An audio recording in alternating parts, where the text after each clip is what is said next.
My entitled parents handed 25% of a clinic I built myself to my sister. But I made them pay. Some families cheer for your success. Others show up with knives, sometimes not the kind made of steel, but the kind that cut through paper. I'm an adult woman. I poured my sweat, sleepless nights, and every dime I had into building my medical clinic from the ground up.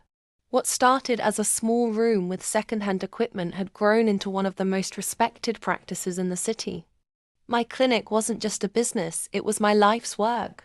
So imagine my fury when one evening over dinner, my parents slid a thick envelope across the table. Inside, legal documents. And their demand? That my sister, who had never lifted a finger in my journey, be entitled to 25% of my clinic. They didn't ask.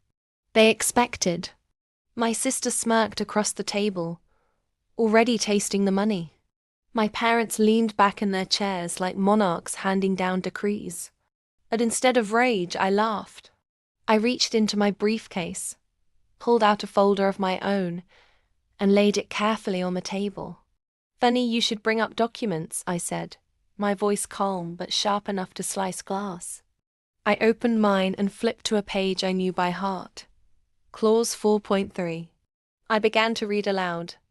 In the event that any individual, including family, attempts to lay claim to ownership of the clinic without financial or labor contribution, their names shall be permanently barred from the inheritance trust established under this clinic.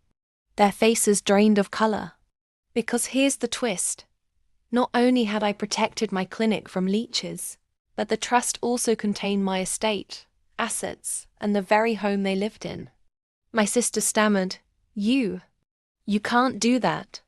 I leaned forward. "Oh, but I already did. You tried to take 25%. Instead, you just lost 100%. Silence crashed over the table.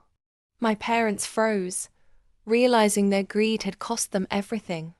My sister's smirk collapsed into horror. Then I stood, slipped the documents back into my briefcase and said, "Dinner's over, and so is your entitlement." That night, I didn't just defend my clinic, I turned their scheme into their downfall. They thought they could strong-arm me with papers. They forgot I write my own rules. Because here's the lesson. Success isn't about who claps for you at the table. It's about who tries to steal from your plate. And the sweetest revenge is making sure they never eat from it again. If you love this story of betrayal, power moves, and the ultimate clapback, hit subscribe on my YouTube channel right now. More shocking stories are on the way, and trust me, you don't want to miss the next twist.